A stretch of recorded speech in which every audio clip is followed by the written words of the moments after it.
All right, so thank you all for joining us. My name is Carlson. I'm the president of Carlson Management Consulting.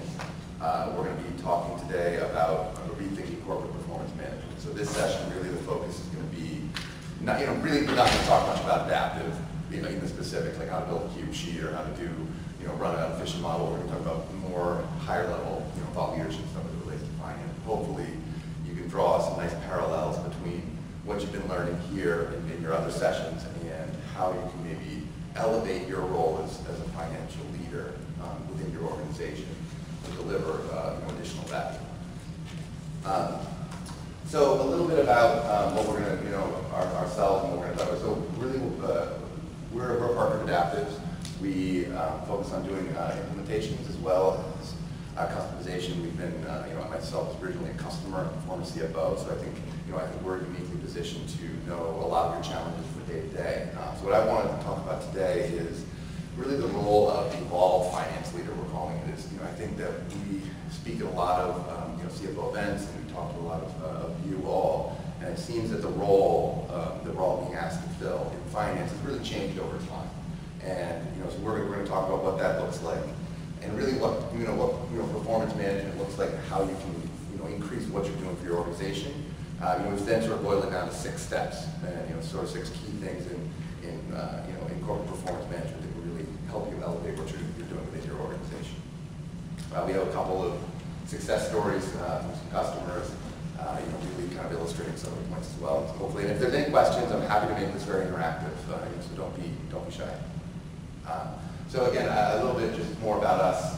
I introduced a captive audience for a few minutes. So we're based in Boston, Massachusetts, with offices also in Vermont, Ohio. We have been 3-time Adaptive Partner Award winners. We really focus on customized solutions and innovative solutions for your problems and challenges. We've worked with over 150 of Adaptive customers nationwide. Just a few lists of some of our logos and customers we've worked with. Hopefully, some are familiar. So, as I was saying, the role of the financial office has really changed.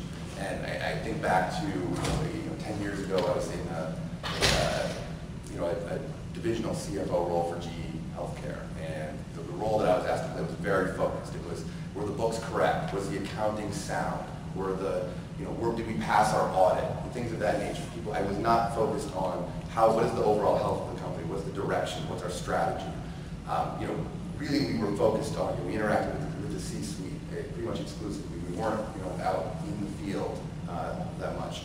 And really the primary, it was all about budget to actual. How are we doing against our plan? What does our plan look like? Very narrow focus.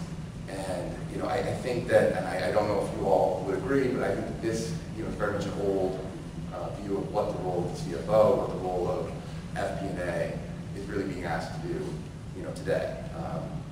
We also, if I go back, 5 or 6 years, talking in groups of CFOs about cloud technology, everyone was all, adaptive. The concept of adaptive in 2008 when I originally became a customer was really a stretch. People were not ready to put their financials in the cloud. So finance was very late to the party, I think, as it relates to technology. But I think a lot of that, again, is shifting as we're looking to change.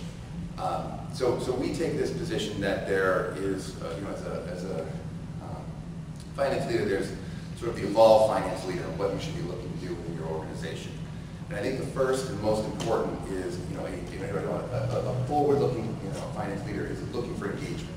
I think in the past, too much focus for the finance office for CFOs has been in control the budget, control the actual, control the results, and not enough focus on engagement, bringing people into the process.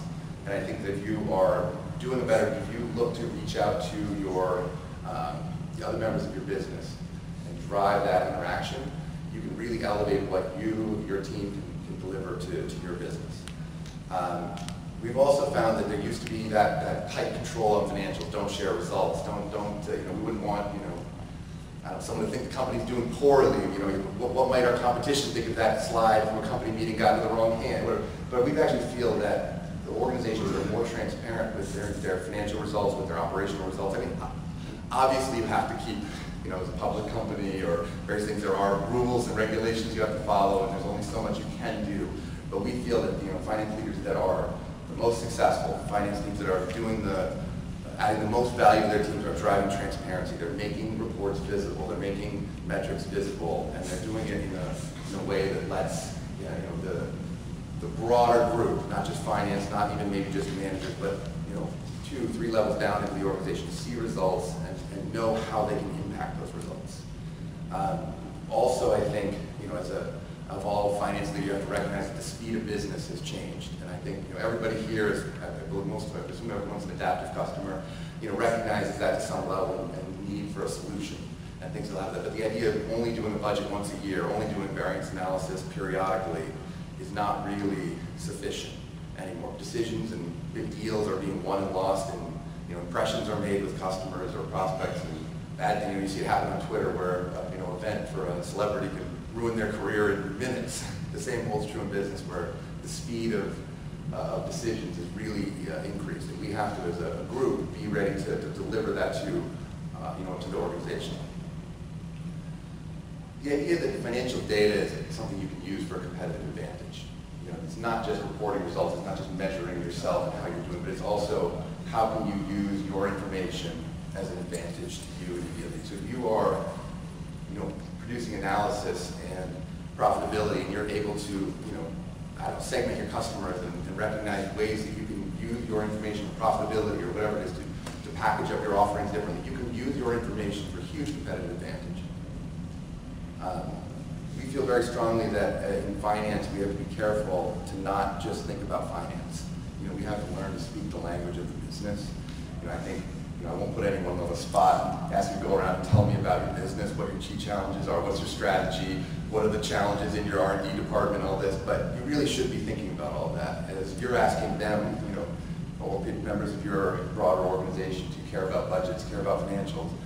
We as a finance team need to care about what matters to them and be able to articulate it. It also helps you really do your job much better if you understand what the real levers of the business are. This one probably that this group agrees with, in that an evolved finance use technology as something that enhances competitiveness. We all know how to use Excel, and it's great, but adaptive as an example, being a purpose-built solution for budgeting and forecasting, makes you more nimble as an organization, lets you forecast more efficiently, lets you focus on the things that really matter. So technology, we see more and more CFOs being responsible for technology decisions in the organization. As there's more and more cloud, this is continuing to be a real trend. Some of this we would touch on the idea of engagement, but the idea that your corporate vision and your budget and your forecast, there needs to be this alignment. You have to have an idea as to how the financials that you're putting together, that you're reporting on, how does that actually link to what you're trying to accomplish as a business, what's your mission, and how that's driving that success. And this is a little bit a new step. But I mean, actually, I saw that at least during the keynotes yesterday, Twitter was very active, and obviously that happens at conferences. But as financial leaders, actually being able to add message, that narrative in public settings for your company, whether it be Twitter or other methods, is actually very important to demonstrate your that control of the business, and also your understanding as a leader within your organization. It builds that credibility. So then it really moved from here to how do you define performance management? And are you managing, monitoring, reporting? Are you doing variance analysis? I mean, I assume everyone in this room does some level of analysis of the P&L, variance to budget, variance to forecast, has KPIs that they monitor. But I would go so far that that's not enough. That's not performance management for your business. You really have to be take a broader focus. You have to think beyond just the financials in what you're monitoring. I mean, obviously the financials are the end result. There's a number of steps that get you there. And you need to make sure that the metrics that you're managing are aligned with the strategy, that they have the ability to not just be looking in the rearview mirror, which you can be doing with your finance, but looking at what can make you have an impact as you move forward. So we very much feel that it requires a holistic view. So the corporate performance management needs to be centered around your company's vision and strategy. Obviously, obviously has to include your financials and how you're doing against your performance and your goals, but needs to take into account KPIs as it relates to the customer perspective. How are your customers doing? Are they happy? Are they renewing? Are there issues? Are there lots of bugs with your software? But whatever those things may be, it has to take into account how are your employees doing? Are they investing in learning and development? Are they happy? Are they turning over? Whatever it is, you need to have these metrics as part of your corporate performance management. You need to make sure you have internal process. It's not just about financial results as you're thinking about corporate performance management. And how many people do like sort of monthly dashboarding in the group? Anybody? Do you include just financial? Do you have other key metrics? Yeah, I mean, we think that's really key. Otherwise, it's not you don't see it as a complete picture. Other key thing in sort of rethinking corporate performance management and performance management is this is an iterative process. This is not a set it and forget it sort of situation where I forget if it's the rotisserie oven, if that's the same for George Foreman grill or whatever. If you don't set your corporate performance management systems, processes, and approach and forget about it and move on, it's a continual iterative process. You set strategy, you do your planning process, you then allocate resource and execute, and then you revise it. And then you'll look at it and you'll say, all right, is our approach working? And companies that we see that are being really successful don't ever think they've reached a finish line. It's a continual evolving cycle. And they'll get it better next year than they did this year. They'll get it better next month than they did this. They'll focus in on the things that matter. But recognizing that shift in focus and what you should be doing is really important. I think that the idea also incorporating in, with this, the idea concepts of rolling forecasting and long-term plans helps with this, because the more we can get away from point-in-time reference and more into the business as a continuous cycle, I think that this can be a real change in how you approach it as an organization.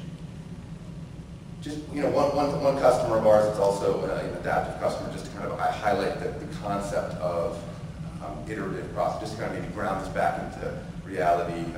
Some of what we're going to talk about is a bit aspirational. Everyone's got a budget process, everyone's got a forecasting process, it's got relative levels of success. So with Root Capital, we worked with them, and their first day, literally all they did was operating expense plan. That's it. No revenue, no anything else. Very, very focused effort. But then they brought in consensus. They brought in all of their budget, strong use of the system. They got feedback. They got that feedback loop going. And then went back and did the full financial. It took a 3-year process really to get them from point A to point B. And now actually we're just talking, we're redoing everything. Again, it's not that they did anything wrong. It's that they see it as it's a continual evolutionary process. If you're in a growing business, if you're in a dynamic industry, you need to continually rethink what you're doing. Now, that doesn't mean from an adaptive perspective you've got to rip up your model every year and redo it, but you should continually be looking at it. Look at where could it be better? Where is there room for improvement? Where are we focusing on the right things? Where are we maybe wasting our time? You should always be looking for where are you spending resource, and is it generating results? And then don't be afraid to redo that. Doesn't mean it was a failure. I think in software there's a little bit of a apprehension to redo things because it kind of would indicate that somebody did something wrong the first time around. But I think with budgeting, with forecasting, with corporate performance management, I can't think when I was in the FP&A role and the CFO roles for companies, I can't think of an organization I worked at where the organizational structure didn't change on me in a given year. There's always change. And so we just have to realize that this is not a finish line that we're racing towards. It's a continuous process. So with that, I'll kind of shift towards our 6 kind of key steps we see towards world-class CPM. And the first, we see the question you have to ask is when you're looking at your corporate performance management, you're doing your budgeting, your forecasting, your KPIs, are you aligned with your strategy? Are the numbers and metrics that you're measuring actually meaningful if you look at what you're trying to accomplish?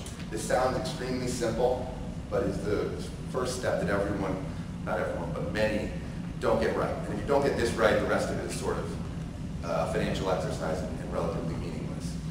We very much, I think most organizations do executive offsites. Does that information find its way back to the people that actually build budgets, that are held accountable to KPIs? And it doesn't always happen. There's often quite a disconnect in, you think about resource allocation at your organization, there's quite often a disconnect with what a budget manager is looking for and what they're making budget requests for forecasts and how they want to spend the company resources and what you are trying to accomplish as a mission.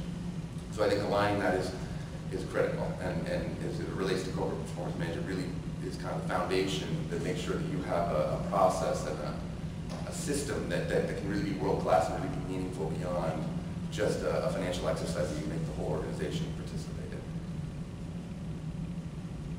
And then the second kind of key thing we see is that as a leader, you really need to be focused on driving engagement. Anything as it relates to financials, everyone has kind of usually has an immediate, visceral reaction if they're not a finance person. They don't want to be involved, they don't necessarily understand them, but they need to be involved. These people throughout your organization are who actually make the decisions that impact the financial results. You need to make sure that you're driving that engagement. And what we've seen with our customers and people who do this really well, once you bring people into the process and help them understand it and why it's important, what they're doing, not only does it elevate what you're able to deliver, but you find you get a lot better participation. Some of the biggest issues we have, or we see, as it relates to issues in getting an organization. We work with plenty of organizations where finance does everything. They produce the budget, they do the budget, they give it to the departments to operate towards. And that's the opposite of what we're saying we should be doing. But the reality is there are plenty of places where you need to drive that engagement. And it really is critical to kind of taking the next steps. One of the things we see that helps with this engagement is you got to make sure there's something in it for your broader budget owners, your department heads, whoever it is who's participating in your budget process, your forecasting process. One I think is automate reports and KPIs, make it easy for them. We found that it's not that people don't want information, but when they don't know how to get it or they have to ask, people don't necessarily always like asking finance for, can you give me this report or waiting things. You can make it at their, self-service. You can get them engaged easier. So if you're making a request of, your engineering department or your professional services team or whatever it is to give you information, spend time out of their busy day, if you can return that with information that helps them do their job, that is a two-way street and drives engagement, and I think you find by building that engagement and relationship over time, it not only elevates what you can do from a corporate performance management perspective, but it helps them on the understanding of the financials. So a customer that we would like to kind of use this as a point of reference, Vermont Energy Investment Corporation. They're an energy, so they're a nonprofit focused on energy efficiency in Vermont, and they've been around since 1986. I didn't know it was that long actually. We implemented them in 2012 as a re-implementation of Adaptive. And why they're interesting is their history, I think self-described by their budget directors. They were founded by two hippies in a van or something back then. So finance was not their top priority. And as an organization, they didn't care. They had, their business model wasn't, they obviously here as a nonprofit needed to manage the bottom line, but as an organization, they didn't, focus on finance. But what they were able to do, through using Adaptive, is push that out to budget owners, get them involved, and now they have, 30 people, which, for a 400-person organization is not, not every, or 200-person organization maybe, is not everybody, but it's a huge step from one. If you go 1 to 30, you have to think about that this is an iterative change. But by making it easy, getting people's input in the process, they've been able to take an organization that had no input into the budgeting process to having every key manager having input. And that what's happened as a result, people are actually asking for access to the system. So you can change your organization, I guess is my point, as well. They have people that want more seats. The issue is they don't budget for more seats. So, but they actually can't give as much access as they like. And also what they're getting is real-time access. They take their reporting cycle. They used to take 30 days, which is kind of a little crazy. It was all manual. Pull together, it now happens in a day, which is, think about taking 30 days off your close cycle. By driving engagement, getting people into a system, it actually becomes real-time information. If you're getting your financial results from January and April, there's not really much it does for you. So again, that engagement can really build over time, and is, I think, something to focus on. Could you take it with? Yeah, absolutely. So in terms of the re-implementation that you did, what caused the re-implementation? In this instance, it was like a new implementation. So same as an original one, that we literally started over. And re-implementation is a term we use for, which I think you've actually heard it a few times from people, can mean a lot of different things. Are you just tweaking things, or are you literally starting over because of a new chart of accounts or a new process, or you didn't do it right the first time, or whatever it was. So in this instance, it was a full implementation. And that was really because they self-implemented the first time. So, nothing wrong with that if anyone did, but perhaps call it professional. Our third thing we think is really important is to track the right metrics for success. You should really be focused from corporate performance management on 6 to 12 key metrics. I don't care if you are a $10 million company or a $10 billion company. If you're trying to do too many metrics too fast, you're not going to be successful. You're going to be watered down. There's too many things for us. I don't know the statistic on it, but certainly on the second day of a conference after being out too late last night, I don't think I couldn't comprehend managing 50 metrics right now. So 6 to 12 is what we say. Have it. Make sure again, cover all of your areas: finance, customer, employee, operations. Don't just look at revenue, bookings, EBITDA, net income. That's not what you want to do. You want to be focused on the full picture, but focusing on what really matters. If you really, if you need 14, all right, I'll give you that. But keep it focused is the point. You want to make sure you're looking at, and I've got a few other slides on this, but make sure you're looking at customer success, that you're looking at retention, you're looking at operational items, utilization rates as an example, and employee success. It's all very important to the broader picture of performance management. With that, it's key in all of your models to identify what are the right drivers of your business. We deal with this with customers all the time when we see you have to, you come into a process, Adaptive lets you make all this driver-based planning, make it easy, but do you make every account driver-based? Do you, the same as, we're talking about KPIs, we say you should focus on your top 20% accounts. Usually that's, the 20% is a rough number, but the idea of making focus, 1 in 5 as a driver, and then analyze what the building blocks of those accounts should be. And then we would encourage you to work through the process of what the real drivers are until you're not talking about financial metrics. So I don't feel that you really reach the driver of the account until you're working a metric into it that's not purely financial. So as an example, if we're talking about software renewals, you're a SaaS-based company. Option 1 is you've got a customer count times a renewal price. That's a driver-based plan. Is it a good driver-based plan? I would say it's not complete. So option 2, customer count, we have renewal rate, renewal price, and a price increase. This is getting better. But what really drives customer renewal rates? Well, how's customer satisfaction? How are your product defects? Are you on time on your go lives? Then there's a little bit of a circular nature where price increases can have an impact. So you have to evaluate what those drivers are. But I would argue that if you have a plan that says, you maybe use a salesperson productivity in driving a sales plan, or in this instance, gets down to customer satisfaction as part of your renewal rate, you have a much better model than one that just says units times price. It becomes a little harder. It becomes a little bit more subjective, and it's not something that we see in every model. But we really do think that's where we should be aspiring to, as a group, when we talk about key drivers. So the fourth key point, and I touched on this before, engagement is critical, but also you need to, it's not a one-way, you're not just adding, engagement doesn't mean reach out and get people to work with you. You have to, make an effort as it relates to the budget.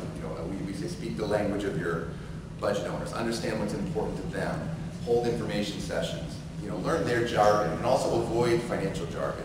It's always kind of fun at Adaptive Live. You can talk about dimension attributes and formulas and all the financials, and people actually know what you're talking about. Not all your users or parts of your business will be able to do that or have an interest in that. So learn their jargon, but also try to limit yours and educate them.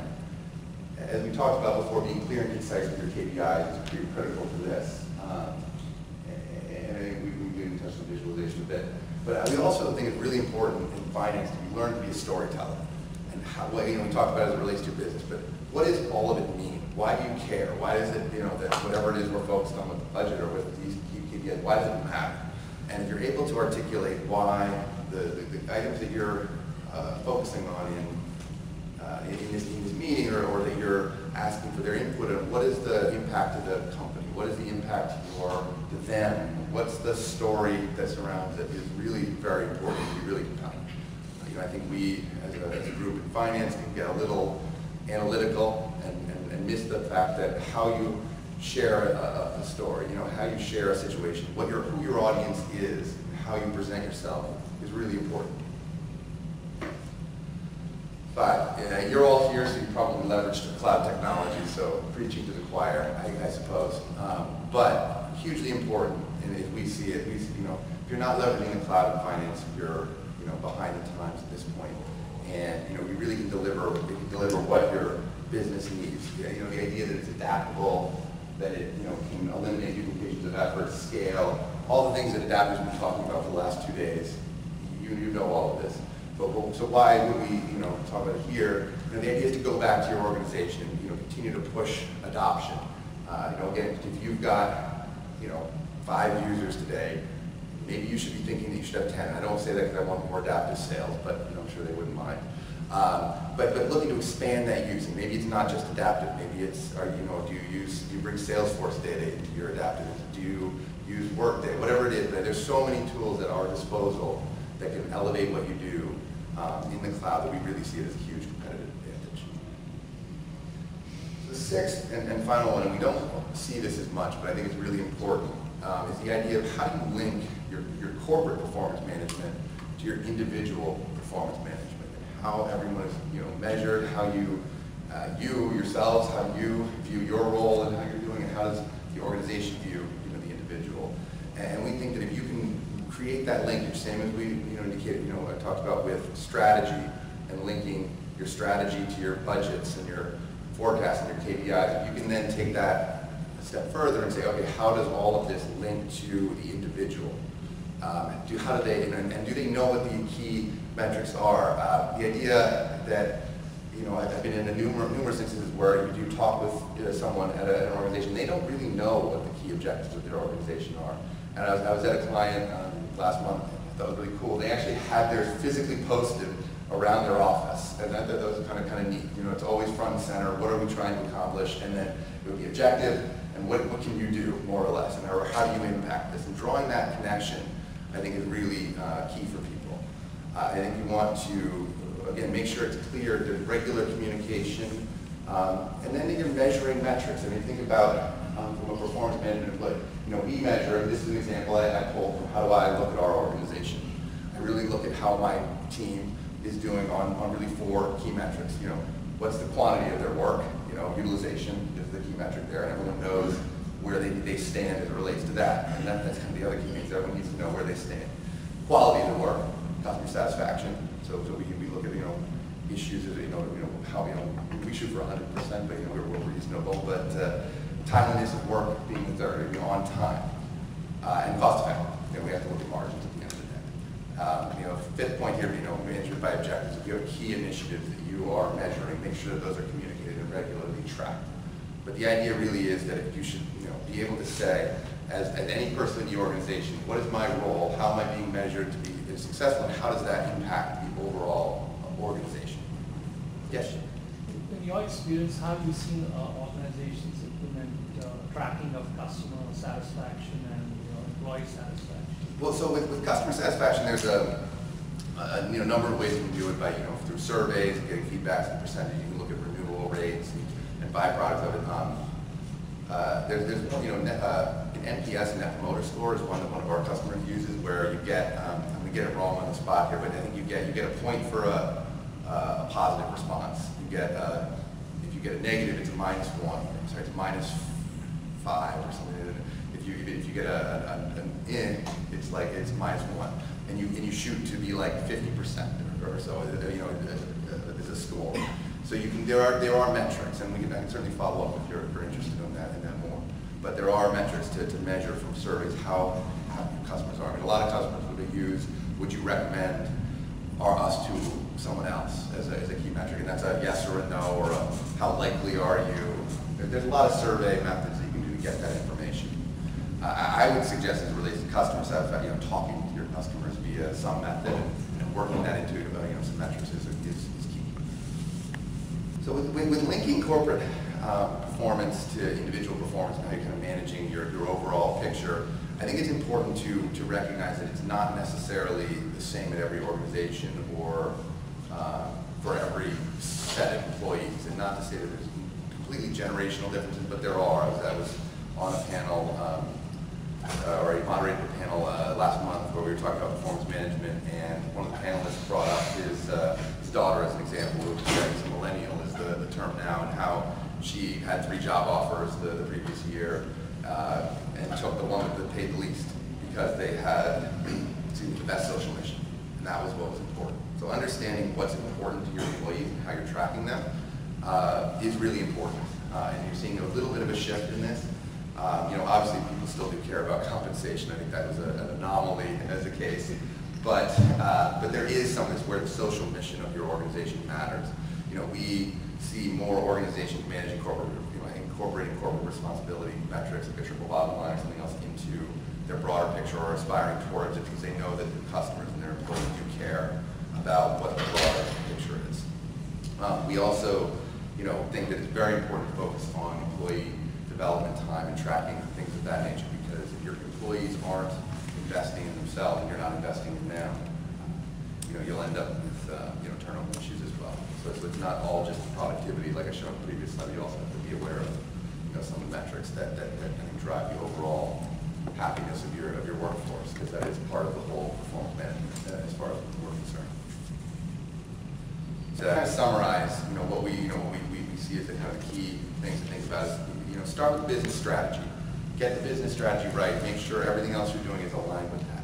That is the quickest way to add an additional value. And I think if you really look at it and look at your processes and your metrics, and go down what you're looking at and say, all right, how is this aligned with our strategy?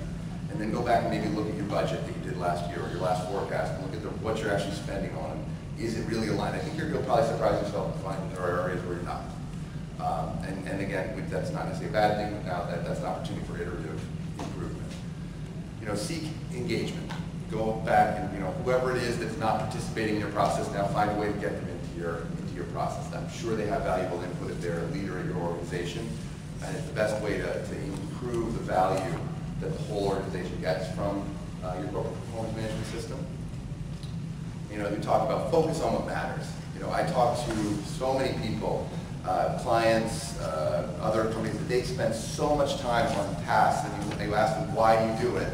And they don't really know why the metric matters, or it's just a process that they inherited. So focus on the right metrics. Make sure it's a good use of your time, and that you're focusing on the things that really matter. And then focus on the story next. For your executives, your presentation of your data is one story. For the department head, it might be another. For the broader employee base, it might be another. But understand what matters to everybody, and to them, and how you articulate the KPIs, and why it matters and why it matters to the organization. We've talked about leveraging technology, and then making sure the final step, and I think this is really where the individual goals and aligning how you look at your individual with and how they know how they impact the company is really where you start to separate the real thought leaders from the middle of the pack, we'll say. So really focus on a way to align incentives and make sure that people really understand how their incentives and their actions impact the broader company. So I think well, thank you for your time. I hope this was interesting, and enjoy lunch.